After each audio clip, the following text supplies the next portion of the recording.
Broiler chicken অনেকেই পছন্দ করেন না, তাদেরকে বলবো এই রেসিপি 3টি অবশ্যই দেখবেন আর একবার বাসায় ট্রাই করবেন, তারপর আমাকে কমেন্ট করে জানাতে কিন্তু ভুলবেন না। ঝটপট রেসিপিগুলো দেখে ফেলুন। প্রথমেই তৈরি করব ব্রয়লার চিকেনের একটা অনেক বেশি মজাদার ভুনা। এর জন্য এখানে 1 কেজি থেকে একটু বেশি পরিমাণ ব্রয়লার মুরগির মাংস নিয়েছি। এই রান্নায় মাংসের গায়ে কোনো পানি থাকা যাবে না, এই পানিটা খুব ভালোভাবে ঝরিয়ে নিতে হবে। মাংসগুলোকে একটু বড় বড় পিস করেই কেটে নিয়েছি। এখানে দিয়ে দিলাম 1/3 চা চামচ পরিমাণ হলুদের গুঁড়া। এখানে কিছুটা লবণ দিয়ে দিলাম। লবণ ও হলুদের সাথে মাংসটাকে খুব ভালোভাবে মেখে নিব। মাংসটাকে 5 মিনিটের মতো রেস্টে রাখবো। মাংসের পিসগুলোকে প্রথমেই ভেজে নিব, এর জন্য প্যানে কিছুটা তেল দিয়ে দিলাম। এই রান্নায় তেলের পরিমাণটা একটু বেশিই দিবেন। অবশ্যই এই তেলটাকে খুব ভালোভাবে গরম করে নেবেন। তেলটা ভালোভাবে গরম হয়ে যাওয়ার পর এখানে মাংসের পিসগুলো দিয়ে দিব। এক পাশ যখন কিছুটা হয়ে যাবে তখন উল্টে দিব। মাংসগুলোকে কিন্তু খুব বেশি কড়া করে ভাজা যাবে না, হালকা একটু কালার চলে আসলে উঠিয়ে ফেলতে হবে। দেখুন এই মাংসের পিসগুলোর দুই পাশে যখন এরকম হালকা একটু কালার চলে আসবে তখন উঠিয়ে ফেলতে হবে। এগুলো যতটুকু সম্ভব তেল ঝরিয়ে ঝরিয়ে উঠিয়ে নিতে হবে। বাকি তেলের মাঝে 1/3 চা চামচ পরিমাণ আস্ত জিরা দিয়ে দিলাম। এখানে কিছু আস্ত গরম মশলা দিয়ে দিলাম। এখানে 3 টুকরা দারচিনি, 5 থেকে 6টির মতো সবুজ এলাচ, একটা বড় কালো এলাচ, 3টা লবঙ্গ ও 3টা তেজপাতা নিয়েছি। গরম মশলাগুলো একটু ভেজে নেওয়ার পর এখানে প্রায় 1.5 কাপের মতো পেঁয়াজ কুচি দিয়ে দিব। এই রান্নায় পেঁয়াজগুলো একদম মিহি কুচি করে কেটে নিতে হবে। পেঁয়াজ কুচিগুলোকে কিছুটা নরম করে ভেজে নিব। এগুলো অনেক বেশি ব্রাউন কালার করব না। পেঁয়াজ কুচিগুলো যখন এরকম অনেকটা নরম হয়ে যাবে এখানে বাটা মশলা দিয়ে দিব। উঁচু করে 1 টেবিল চামচ পরিমাণ রসুন বাটা ও 1 টেবিল চামচ পরিমাণ আদা বাটা দিয়ে দিলাম। আদা রসুন বাটাটাকে পেঁয়াজ কুচির সাথে ভালোভাবে কিছুক্ষণ ভেজে নেব, যেন এই বাটা মশলাগুলোর কাঁচা গন্ধ চলে যায়। পেঁয়াজ কুচির সাথে আদা রসুন বাটা খুব ভালোভাবে ভেজে নিয়েছি। এখন এখানে গুঁড়া মশলা অ্যাড করব। দিয়ে দিলাম 1/2 টেবিল চামচ পরিমাণ হলুদের গুঁড়া, 1.5 টেবিল চামচ পরিমাণ মরিচের গুঁড়া দিয়ে দিলাম, ধনিয়ার গুঁড়া দিলাম 1/2 টেবিল চামচ পরিমাণ, জিরার গুঁড়া 1/2 টেবিল চামচ পরিমাণ ও গরম মশলার গুঁড়া দিলাম 1 চা চামচ পরিমাণ। লবণ দিয়ে দিলাম স্বাদ মতো। চুলার কম আছে এই সব কিছুই খুব ভালোভাবে ভেজে নিব। অবশ্যই চুলার আঁচটা একদমই কমিয়ে রাখবেন, চুলার আঁচ খুব বেশি দিবেন না। চুলার কম আছে মশলাটা খুব ভালোভাবে ভেজে নিতে হবে। আমি কিন্তু এখানে কোনো পানি অ্যাড করিনি, পানি ছাড়াই চুলার কম আছে মশলাটাকে কিছুক্ষণ একটু ভেজে নিব। খেয়াল রাখবেন এই মশলাগুলো যেন পুড়ে না যায়।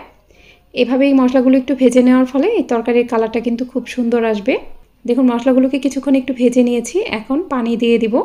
চেষ্টা করবেন এই রান্নায় গরম পানি ব্যবহার করতে। আমি এখানে রান্নার শুরু থেকে শেষ পর্যন্তই গরম পানি ব্যবহার করেছি। আর মশলাটাকে অবশ্যই ভালোভাবে কষিয়ে নেবেন। এখানে মশলাটা যত ভালোভাবে কষিয়ে নেবেন রান্নার টেস্ট কিন্তু ততই ভালো হবে। দেখতেই পাচ্ছেন মশলাটা কিন্তু খুব ভালোভাবে কষানো হয়েছে, মশলা থেকে তেল বের হয়ে গেছে। আর এই পর্যায়ে দেখুন মশলার কালারটা কিন্তু অনেক বেশি সুন্দর হয়েছে। আমি যেভাবে এই মশলা কষিয়ে নিয়েছি চেষ্টা করবেন ঠিক একইভাবে এটা কষিয়ে নিতে, তাহলে তরকারির কালার খুবই সুন্দর আসবে। এখানে চিকেনটা দিয়ে দিয়েছি। সব কিছু খুব ভালোভাবে নেড়ে মিশিয়ে নিতে হবে। মশলার সাথে চিকেনটা খুব ভালোভাবে নেড়ে মিশিয়ে নেওয়ার পরেই প্যানটাকে ঢেকে দিব। চুলার কম আছে প্যানটাকে ঢেকে রাখবো প্রায় 3 থেকে 4 মিনিটের মতো। অবশ্যই চুলার আঁচটা কমিয়ে দিবেন, নাহলে এটা নিচে লেগে যেতে পারে। তো ফিরে আসছি 3 থেকে 4 মিনিট পর। ঠিক 4 মিনিট পর ঢাকনাটা খুলে নিলাম। মাংসটা কিন্তু খুব ভালোভাবে কষানো হয়ে গেছে। মাংস মশলা সব কিছুই খুব ভালোভাবে কষানো হয়েছে। ঝোলের জন্য পানি দিয়ে দিতে হবে। এ পর্যায়ে কিন্তু এখানে অবশ্যই গরম পানিটাই ব্যবহার করবেন। এই রান্নায় গরম পানি দিবেন, দেখবেন রান্নার টেস্ট খুবই ভালো আসবে। আমি এখানে 1 কাপ পরিমাণ গরম পানি দিয়ে দিলাম। এখানে খুব বেশি পানি দেওয়ার দরকার নেই, কারণ ব্রয়লার চিকেন সেদ্ধ হতে কিন্তু খুব বেশি সময় লাগে না। নেড়ে মিশিয়ে নিয়ে প্যানটাকে ঢেকে দিব। এ পর্যায়ে চুলার মিডিয়াম আছে ঠিক 10 থেকে 12 মিনিটের মতো আমি এই চিকেনটা রান্না করব। এই 10 থেকে 12 মিনিটের মাঝে কিন্তু একবারও ঢাকনা খুলবেন না। আর অবশ্যই চুলার আঁচ মিডিয়াম রাখবেন, কোনোভাবেই চুলার আঁচ বাড়িয়েও দিবেন না আবার অনেক বেশি কমিয়েও দিবেন না। তো ফিরে আসছি ঠিক 10 থেকে 12 মিনিট পর। ঠিক 12 মিনিট পর ঢাকনাটা খুলে নিলাম। এ পর্যায়ে দেখুন রান্নাটা দেখতে কতটা লোভনীয় হয়েছে। সবশেষে আমি এখানে কোনো গরম মশলার গুঁড়া বা জিরার গুঁড়া কিছুই অ্যাড করব না। আর আমি এই গ্রেভিটা আর শুকিয়ে নিতে চাচ্ছি না, কারণ চুলা থেকে নামিয়ে নেওয়ার পর এটা আরও অনেকটাই টেনে যাবে। আমার এই রান্নাটা একদমই রেডি। এবার চলুন রুটি পরোটার সাথে খাওয়ার জন্য অনেক বেশি মজাদার একটি মাসালা চিকেন ফ্রাই তৈরি করি। মাসালা চিকেন ফ্রাই তৈরি করার জন্য এখানে মুরগির মাংস নিয়েছি 1 কেজি পরিমাণ। এই রান্নায় মাংসের পিসগুলোকে যতটা সম্ভব ছোট ছোট করে কাটবেন। এখন মশলা রেডি করে নিব। 1.5 ইঞ্চি পরিমাণ আদা নিয়ে নিলাম। বড় সাইজের রসুনের কোয়া নিয়ে নিলাম 9 থেকে 10টির মতো। আদা রসুনটাকে থেতো করে নিতে হবে। দেখুন এগুলো এরকম মিহি করে থেতো করে নেবেন।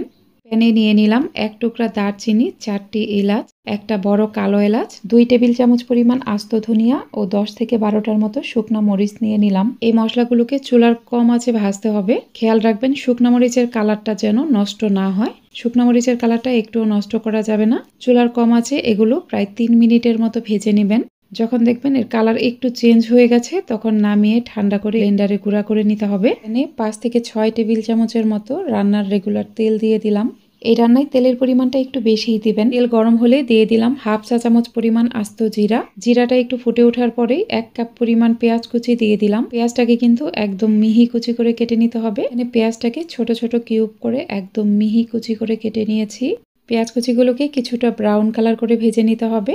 অবশ্যই চুলার আঁচটা কমিয়ে রাখবেন। খেয়াল রাখবেন এগুলো যেন পুড়ে না যায়।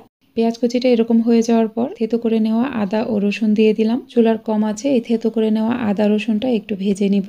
একটু ভেজে নেওয়ার পর দিয়ে দিলাম 1/2 চা চামচ পরিমাণ হলুদের গুঁড়া। হলুদের গুঁড়া দিয়েও আর একটু ভেজে নিব। অবশ্যই চুলার কম আছে ভাজবেন। সবকিছু ভাজা হয়ে গেলে দিয়ে দিলাম চিকেন। চিকেনটা দেওয়ার পর সবকিছু একটু মিশিয়ে নিব। এখানে স্বাদ অনুযায়ী লবণ দিয়ে দিলাম। লবণ দিয়ে সবকিছু একটু নেড়ে মিশিয়ে নেওয়ার পরে প্যানটাকে ঢেকে রাখবো। চুলার মিডিয়ামের থেকেও কিছুটা কম আছে প্যানটাকে ঢেকে রাখবো প্রায় 10 মিনিটের মতো।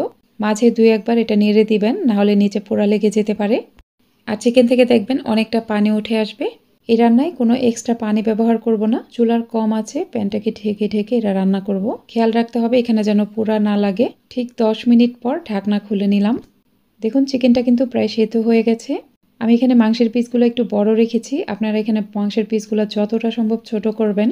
এই রান্নায় মাংসের পিসগুলো ছোট হলেই কিন্তু খেতে বেশি ভালো লাগে।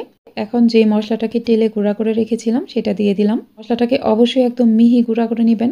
চিকেনের সাথে মশলাটাকে একটু নেড়ে মিশিয়ে নেওয়ার পরেই চুলার সব থেকে কম আঁচে প্যানটাকে ঢেকে রাখবো প্রায় 5 মিনিটের মতো।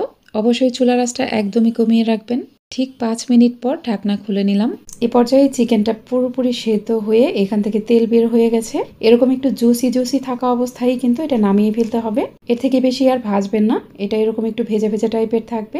এখন এটা রুটি, পরোটা, নান যে কোনো কিছুর সাথে পরিবেশন করতে পারেন। এবার চলুন ব্রয়লার চিকেনের আরও মজাদার একটা রেসিপি শেয়ার করি। রান্না করার জন্য এখানে 1 কেজি পরিমাণ ব্রয়লার মুরগির মাংস নিয়েছি। মাংসের পিসগুলোকে খুব বেশি বড় করিনি, একটু ছোট ছোট পিস করেই কেটেছি। মাংসটা মেরিনেট করে রাখতে হবে। প্রথমেই কিছুটা লবণ দিয়ে দিলাম। দিয়ে দিব লেবুর রস। আমি এখানে ছোট সাইজের 3 ফালি লেবুর রস দিয়ে দিলাম। দিয়ে দিলাম মরিচের গুঁড়া 1 চা চামচ, আদা বাটা 1 চা চামচ, 1/2 চা চামচের মতো দিয়ে দিলাম হলুদের গুঁড়া। সবকিছুই ভালোভাবে মেখে এই মাংসটাকে মেরিনেট করে রাখতে হবে প্রায় আধা ঘন্টার মতো। রান্নার জন্য প্যানে কিছুটা তেল দিয়ে দিলাম। এই রান্নায় তেলের পরিমাণটা একটু বেশি দিবেন। তেলটা গরম হয়ে গেলে এখানে 1/2 চা চামচ পরিমাণ দিয়ে দিলাম আস্ত জিরা, 2 টুকরা দারচিনি, 5টি এলাচ ও 2টা লবঙ্গ দিয়ে দিলাম। এগুলো কয়েক সেকেন্ড একটু ভেজে নেওয়ার পর দিয়ে দিলাম 1 কাপের থেকে একটু বেশি পরিমাণ পেঁয়াজ কুচি। পেঁয়াজ কুচিগুলোকে কিছুটা ব্রাউন কালার করে ভেজে নিতে হবে। পেঁয়াজ কুচিগুলো এরকম অনেকটা ব্রাউন কালার হয়ে যাওয়ার পর বাটা মশলা অ্যাড করতে হবে। আমি ভর্তি করে 2 চা চামচ রসুন বাটা দিয়ে দিলাম। আদা বাটা দিয়ে দিলাম 1 চা চামচ ও আধা চা চামচ পরিমাণ। মাংসটা মেরিনেট করার সময় আমরা এখানে কিছুটা আদা বাটা দিয়েছিলাম। দিলাম কয়েকটি আস্ত কাঁচামরিচ।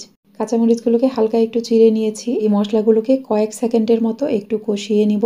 এ পর্যায়ে অবশ্যই চুলার আঁচটা একটু কম রাখবেন। এখন এখানে কিছু গুঁড়া মশলা অ্যাড করব। মরিচের গুঁড়া দিয়ে দিলাম 1.5 চা চামচ পরিমাণ, হলুদের গুঁড়া 1/2 চা চামচ, ধনিয়ার গুঁড়া দিয়ে দিলাম 1 চা চামচ পরিমাণ ও জিরার গুঁড়া 1/2 চা চামচ। যেহেতু এখানে আস্ত জিরা ব্যবহার করেছি তাই জিরার গুঁড়াটা একটু কম দিলাম। গরম মশলার গুঁড়া দিয়ে দিলাম 1 চা চামচ ও লবণ স্বাদ মতো দিয়ে দিলাম। চিকেনটা মেরিনেট করার সময় আমরা কিছুটা লবণ দিয়েছিলাম, তাই লবণ একটু বুঝেই দিতে হবে। এ পর্যায়ে চুলার আঁচটা অবশ্যই একটু কমিয়ে রাখবেন। এই মশলাগুলোকে পানি ছাড়াই একটু কষিয়ে নিব। এ পর্যায়ে পানি ছাড়া মশলাগুলোকে এভাবে কষিয়ে নেওয়ার ফলে তরকারির কালার কিন্তু খুব সুন্দর আসবে। অবশ্যই এই টিপসটা ফলো করবেন। চুলার কম আঁচে মশলাগুলো কিছুক্ষণ ভেজে নিয়েছি। এখন এখানে একটা পাকা টমেটো কুচি দিয়ে দিব। একটা বড় সাইজের পাকা টমেটো এরকম কুচি কুচি করে কেটে নিয়েছি। টমেটোর সাথে মশলাটাকে কিছুক্ষণ একটু ভাজবো। একটু নরম হয়ে যাওয়ার পর এখানে অল্প পরিমাণ একটু পানি দিয়ে দিলাম। এখন চুলার কিছুটা কম আছে মশলাটাকে ভালোভাবে কষিয়ে নিতে হবে। এখন কষিয়ে নেওয়ার পর যখন দেখবেন মশলা থেকে তেল বের হয়ে গেছে তখন মেরিনেট করা মাংসটা দিয়ে দিতে হবে। ঠিক এই পর্যায়ে চিকেনটা অ্যাড করতে হবে। মশলার সাথে চিকেনটাকে ভালোভাবে নেড়ে মিশিয়ে নিব। এখন প্যানটা ঢেকে রাখবো। চুলার আঁচটা অবশ্যই মিডিয়াম রাখতে হবে। প্রায় 5 মিনিট পর ঢাকনা খুলে নিলাম। দেখুন চিকেন থেকে কিন্তু অনেকটা পানি উঠে এসেছে। পরবর্তীতে দেখবেন এখান থেকে আরও এমনিতেই অনেকটা পানি উঠবে। আমি এখানে এক্সট্রা কোনো পানি ব্যবহার করব না, কোনো প্রকার পানি ছাড়াই মাংসটাকে পুরোপুরি রান্না করে নিতে হবে। সবকিছু নেড়ে মিশিয়ে নেওয়ার পর প্যানটাকে আবারও ঢেকে দিব। আবারও 5 মিনিট পর ঢাকনা খুলে নিলাম। পর্যায়ে দেখুন চিকেন থেকে কিন্তু অনেকটা পানি উঠে এসেছে। সবকিছু নেড়ে মিশিয়ে নেওয়ার পর প্যানটাকে আবারও ঢেকে রাখবো প্রায় 10 মিনিটের মতো। ঠিক 10 মিনিট পর ঢাকনা খুলে নিলাম। আজকের রেসিপিগুলো আপনাদের কাছে ভালো লাগলে আমার ইউটিউব চ্যানেলটিকে সাবস্ক্রাইব করে পাশে থাকা অল লেখা বাটনটাতে ক্লিক করে দিবেন। আর যারা ভিডিওটি ফেসবুক থেকে দেখছেন তারা আমার ফেসবুক পেজটিকে লাইক ও ফলো দিয়ে রাখতে পারেন। চিকেনটা কিন্তু পুরোপুরি সেদ্ধ হয়ে গেছে আর মাংসটাও একদম রান্না হয়ে গেছে। সবশেষে এখানে হাফ চা চামচের মতো গরম মশলার গুঁড়া দিয়ে দিতে হবে। রান্নাটা দেখেই নিশ্চয়ই বুঝতে পারছেন এটা খেতে কতটা মজার হতে পারে। পুরো রান্নাটাই কমপ্লিট করতে হবে চুলার মিডিয়াম আঁচে। গরম মশলার গুঁড়া দেওয়ার পর আমি চুলাটা বন্ধ করে দিয়েছি। এখন প্যানটা ঢেকে রাখলাম 1 মিনিটের মতো। 1 মিনিট পর আমি আপনাদেরকে এর গ্রেভিটা দেখিয়ে দিচ্ছি। দেখুন চিকেনের গ্রেভিটা কতটা স্মুথ হয়েছে আর রান্নার কালারটা দেখেই বুঝতে পারছেন এটা খেতে কতটা মজার হতে পারে। আপনারা এটি পোলাও, সাদা ভাত, রুটি, পরোটা যে কোনো কিছুর সাথে পরিবেশন করতে পারবেন। আজ তাহলে এখানেই বিদায় নিচ্ছি। সবাই অনেক বেশি ভালো থাকবেন। আল্লাহ হাফিজ।